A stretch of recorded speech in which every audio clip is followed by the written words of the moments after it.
Hey, so guys, welcome back to another sports stuff video. Today we'll be talking about the Carolina Panthers and their off-season plan of what I would do if I was the GM of the Panthers to turn this team back into a playoff contender. So if you guys are enjoying, please leave a like, comment, subscribe, hit the notification button to be notified when I post next. Let's get into this video. So Carolina Panthers off-season plan. Let's go. So starting off with the cuts and/or trades, we have $21 million currently in cap space. So we got some money to work with, but not a lot. So let's try and work our way around to get some more cap space. But most importantly, let's do a trade. So, in my opinion, I think this team needs to truly go out and get a dominant D tackle. If I'm the Panthers, I'm going out and I'm inquiring about Jonathan Allen. You know, the Commanders, they drafted Jazon Newton. They just paid Deron Payne. Jonathan Newton is on the last year of his contract, no guaranteed money. This is the best chance for them to get some draft value back for Jonathan Allen. This past season, he had 16 tackles, 3 sacks, and 13 run stops. He missed a chunk of the season due to injury, so, you know, he's getting towards the end of his career. I think he's over the age of 30 now. He's 30, 31, so he's getting towards the end of his career, but he's still very good when healthy. But, I mean, you know, coming off an injury-riddled season, you drafted someone to replace him. I think it's time to move on. He is still a top-tier starting D tackle. Like, he's definitely someone that if he hit free agency, could definitely be one of the first signings on the defensive line immediately. He's the same size as Shy Tuttle, but he's miles better as a player. So you're not getting like a bigger, fatter player than Shy Tuttle, but he is miles better. He's a great at pass rushing and run stopping. I think his trait is definitely more as a pass rusher than a run stopper, but he's still a very good run stopper. So what I think Washington has to do is get Jonathan Allen and then restructure his contract. So Washington's going to trade their 3rd round pick, number 74, and their 5th round pick, number 164. So the Commanders get a top 75 pick and a top 175 pick to get Jonathan Allen off the team. They save $17 million against the cap for their team, and the Panthers take on that contract, and they're going to restructure it. So here's what I would do. This is what his current contract is. It's a 1-year, $17 million, no guaranteed money. I will then turn it into a 3-year, $51 million deal, $42 million guaranteed. That is 82% guaranteed. So it's basically we rework it into a 1 for 17 to a 3 for 51, where the cap number only the final year gets over what the 17 million was originally. So you save money this year and next year gets the cap, trading them on. And in 2027, if he's over the hump, you can cut him and save $9 million against the cap. I think it's a pretty good deal and a pretty good trade for one of the league's best D tackles of the last few years.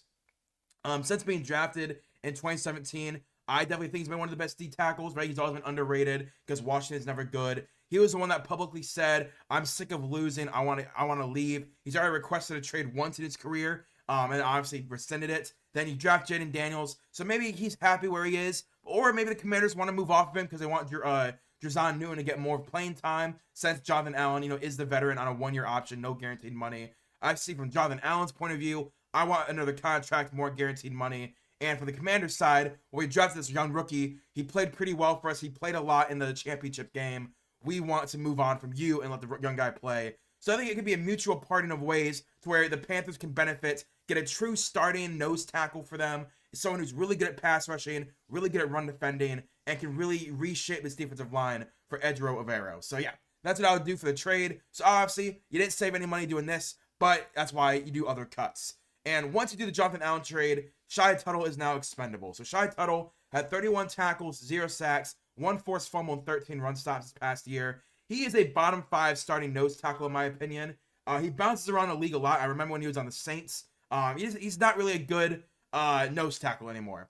He's not ideal a 3-4 nose tackle. He's undersized. He's a very bad run defender. 3-4 nose tackles have to be good at run defending at minimum. If you don't specialize at pass rushing, you gotta be a good run defender. He doesn't really specialize at anything. He's just a guy who goes out there and plays and doesn't play very well. So we're gonna save $6.5 million cutting him. Use that money elsewhere, or you just reuse that for the Jonathan Allen improvements. So you actually only pay for Jonathan Allen at $9 million because you're gonna pay Shy Tuttle 6.5 anyway. So you just roll that over into Jonathan Allen. You pay him an extra $9 million. Boom, you have a massive improvement at nose tackle for you. Next, we have Miles Sanders, who could be cutting as well. Miles Sanders this past year had 55 carries, 205 yards, and 2 touchdowns. He's a solid rotation back. He's definitely not the player he was in Philadelphia behind that great offensive line. He's getting paid starting running back money, and he's definitely not their starter. They just paid Chuba Hubbard, and they drafted Jonathan Brooks last year. So I think they're going to invest a mid-round pick in a running back just to replace him. And, Jonathan Brooks obviously tore his ACL before the combine, got drafted, and then tore his ACL 3 carries into his NFL career again. So I think they are going to invest in a mid-round running back, someone they can be like, hey, we have a lot of hope in Jonathan Brooks, but we're going to draft, let's just say, Donovan Edwards to be our running back too, while Jonathan Brooks recovers, and we're going to save $5 million on Miles Sanders. That's something I can definitely see happening, because Miles Sanders came there to start, Chuba Hubbard beat him out, and now he's just not working out. It's like, that's not good production for $5 million on the team. So we're cutting Miles Sanders, get $5 million back, and then we're going to do the year's restructure. So again, when you restructure, they are guys that you plan on having on your team for the future. So Taylor Moton is obviously their franchise right tackle. He's going to retire at Panther. We restructured him for $12 million. Then Robert Hunt, they just signed last offseason to the biggest guard contract at the time. So he's definitely going to be there for the next couple of years. That's $11 million. And Derek Brown coming off injury. Again, your franchise 3-4 D tackle. Not nose tackle, 3-4 D tackle. Next to the nose tackle. He's a franchise player. Restructure him for $9 million. You get $33 million back after the restructures and those cuts. And after the trade, you now have $51 million to go and get some re-signings of guys that are going to be leaving your team and you want to bring back. Which is no one, right? This Panthers team sucked. The Panthers sucked this past year. All the free agents that they were leaving, I didn't see really. They're like fringe rotation guys or guys that I think can get younger and better at. So no re-signings. So yeah, $51 million to go into free agency, and that is enticing. So what do we do first in free agency? We're going to be signing Justin Reid from the Kansas City Chiefs. Justin Reid this past year had 70 tackles, 2 interceptions, 32 run stops, and 3 pass breakups. He's one of the best safeties, period, free safety or strong safety. He's definitely more of a free safety at this point of his career. I don't know if he's as physical as a run defender as he used to be, but he can make plays in the run support. But he's definitely more of a pass specialist as a safety. He has range to play both, though. He makes plays in the run and pass support. But again, I see him more as a pass support guy than a run support guy, even though half of his tackles were in the run game. When you watch Justin Reid, you're not really saying, oh, that is one of the best run stoppers. It's weird. Like, the numbers are saying, oh, this is one of the best run defenders at the safety position. But I don't really think he is. I think he's a better pass defender than run defender. But I think he could be a victim to the Chiefs cap space, kind of like how Tyreek Hill was and L'Jarius Sneed was last year. You're going to have to sign Trent McDuffie to a contract. You got guys in the secondary that you've already drafted recently in the past to move on to them. So Justin Reid, I think they are going to move on from him. And if they do, the Panthers can swoop in and grab him. 4 years, $51 million, $34.5 million guaranteed at 67%. That's pretty good. His number never goes above 15 and a quarter, averages out to about 12, 13 million a year. That is really good. What Justin Reid can offer you day one. Again, a true starting free safety for this Panthers team that you can trust and rely to make plays. That's exactly what you need in the secondary. Next, I'm going to grab Ashton Davis, the safety from the Jets, more of a strong safety. Again, the safety group, I completely let walk in free agency. So Justin Reid comes in to fill free safety. Ashton Davis comes in to fill that strong safety role. Ashton Davis, 23 tackles, 2 interceptions, 8 run stops, and 3 pass breakups last year. He got moved to the bench in New York. They preferred having Tony Adams start over Ashton Davis, which, if you guys watched my Jets video last week, yesterday or 2 days ago, you guys know I re-signed Tony Adams to the Jets because he had a great year. Ashton Davis just got benched for him because he was a better player. He could get retained by Aaron Glenn. Aaron Glenn's another guy that is a big secondary dude. Like, he loves good secondaries. And Aaron Glenn, obviously, new head coach of the Jets. So there's a chance that Ashton Davis does stay there. But he has versatility like Justin Reid. Free safety, strong safety, not at the same level, but some versatility as well. It could be fun to move those two around. So I gave Ashton Davis a 2-year, $11 million deal, $7 million guaranteed at 63% guaranteed. It's a flyer. It's not a 1-year flyer. It's more of a 2-year flyer because we see the flashes for Ashton Davis. I see the flashes. Can a defensive coordinator get the most out of him to make him a starting quality safety in the NFL?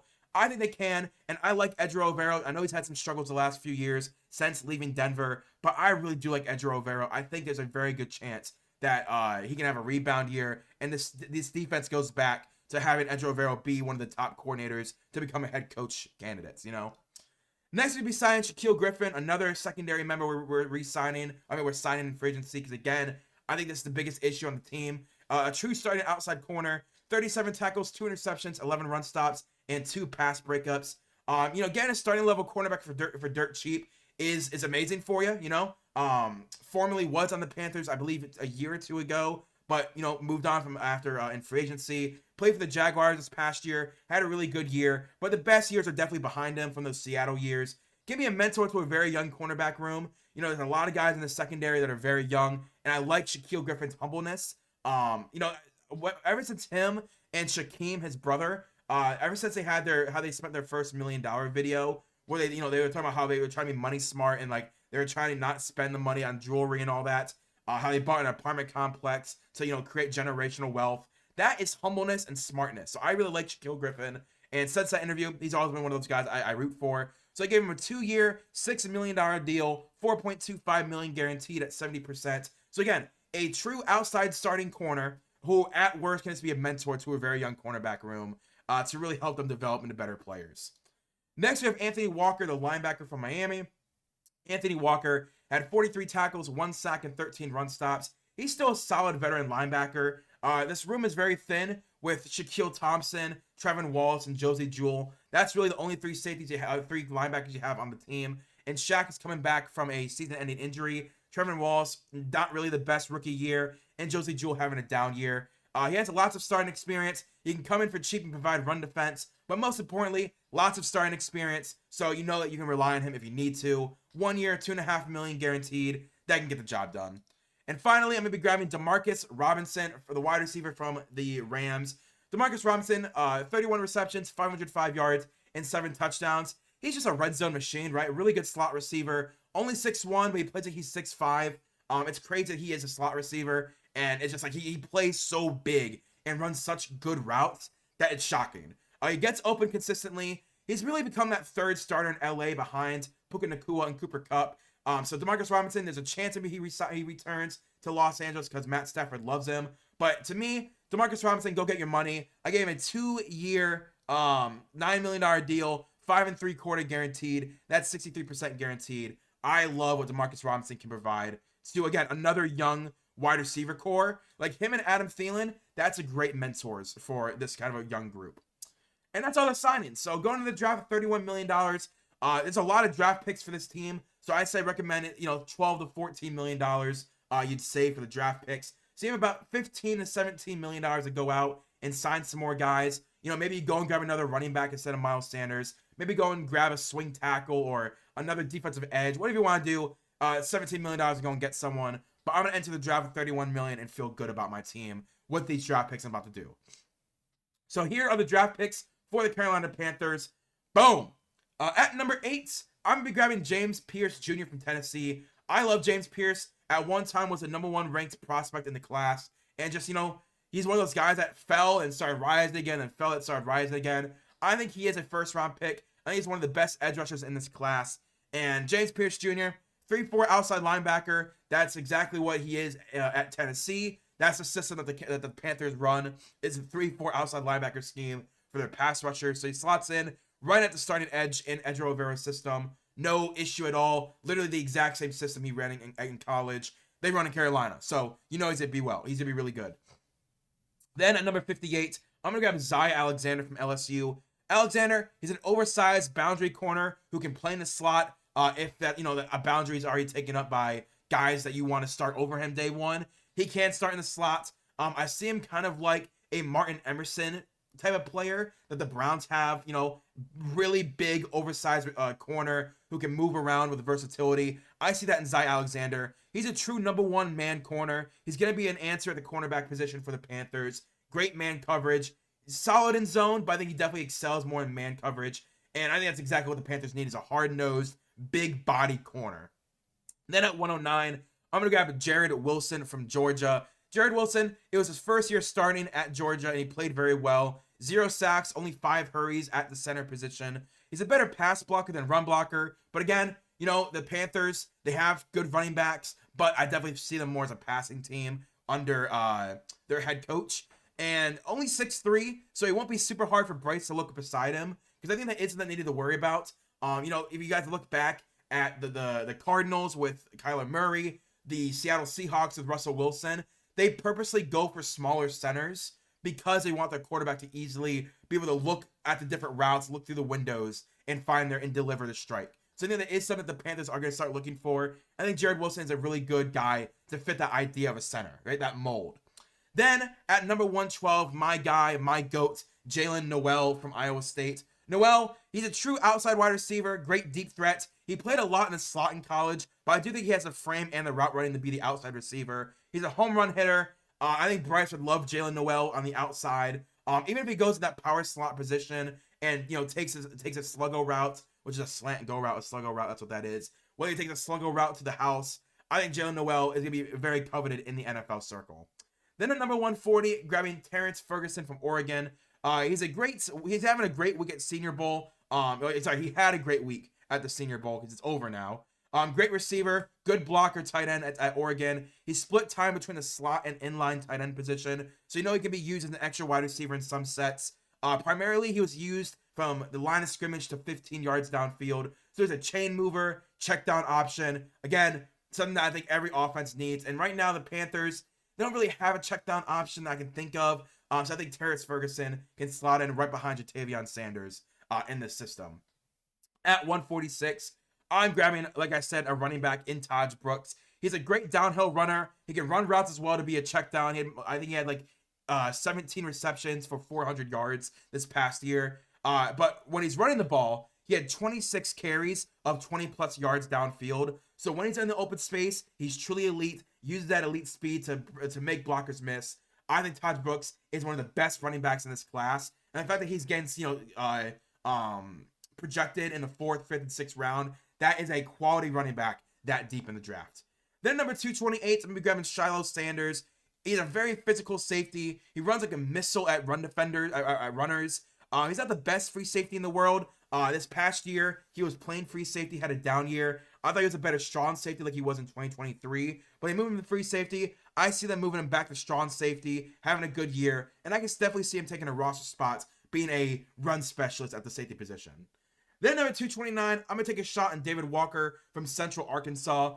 It's a small D1 program, but David Walker's playing amazing, right? He averages over 30 pressures and 10 sacks a year. He is 6'2", 260, smaller frame for edge rusher. But even if he's just a great run defender, because in his time at Central Arkansas, he was an amazing run defender, that's great to grab at 229 if that's all he does. But he's a really good pass rusher. But again, 6'2", 260, he's just not super tall, which I can see making him drop down the board. Then at 232, the final pick, grabbing Howard Cross from Notre Dame. He's a run-stuffing D tackle. I do see rotation minutes year 1 for him, as I do with all run specialists at D tackle. They're gonna find time to play, but he's not a super dominant run stopper. He's good at it, but he's not like a round 3, round 4 guy. He's a 7th round pick. Don't see being a full-time starter ever in the NFL, but there is room for guys that on goal line grab Howard Cross. A dude's not getting past him. That's something that is valuable. And obviously that trade for Jonathan Allen, we trade number 74 and 164. So that's what, 1, 2, 3, 4, 5, 6, 7, 8, 9. So they have 11 picks in this year's draft, including the 2 that we traded. This is a pretty good draft. I like it. You get a deep threat at wide receiver. You get a true number 1 edge rusher, a good outside corner, a small center that can help out your quarterback, check down options, and good run defenders. So yeah, if you guys did enjoy, please like, comment, subscribe, hit the notification bell to be notified when I post next. Go on the Linktree, follow me on everything, and let me know in the comments, what would you grade my Panthers offseason plan from the restructures, the cuts and trades, the signings, and the draft? Let me know in the comments down below, and I'll see you guys later. Peace and bye.